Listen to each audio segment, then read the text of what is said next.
Bonjour à tous, aujourd'hui je vous propose une vidéo sur l'assurage en mouvement et l'assurage dynamique.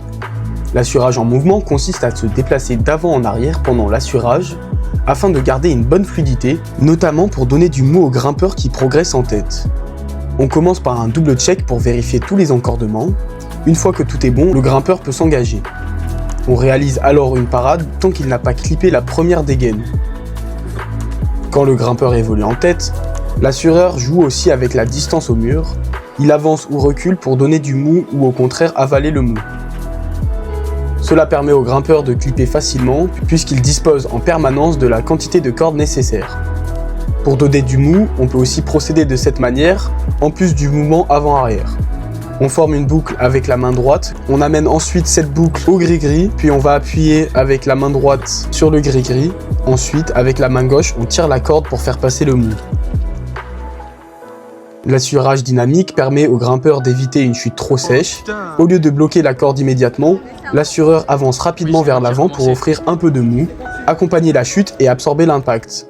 Placer un pied contre le mur peut être utile pour éviter d'être trop tiré vers le haut. Il faut aussi tenir compte du poids du grimpeur et celui de l'assureur afin de former des cordées de gabarit proches. Bonjour, aujourd'hui je vous présente la manip relais simple.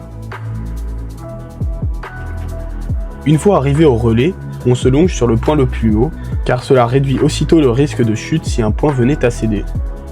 Ensuite, on prévient l'assureur « Je suis vaché au relais ». Ça indique qu'on est correctement fixé au relais avec la longe. On prend ensuite assez de cordes pour faire un double nœud de 8, qu'on vient clipper au pontet avec un mousqueton à vis. On utilise le pontet parce qu'il supporte une grosse charge en cas de chute.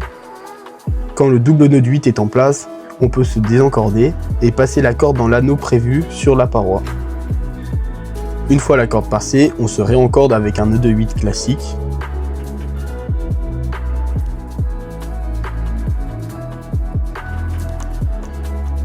Quand c'est fait, on retire le double nœud de 8 provisoire.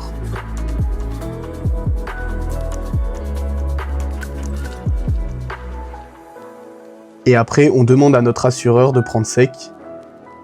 Il ravale donc le mou et met la corde en tension. Quand la corde est bien tendue, on vérifie que le nœud est propre. On se délonge et on peut entamer la descente en sécurité.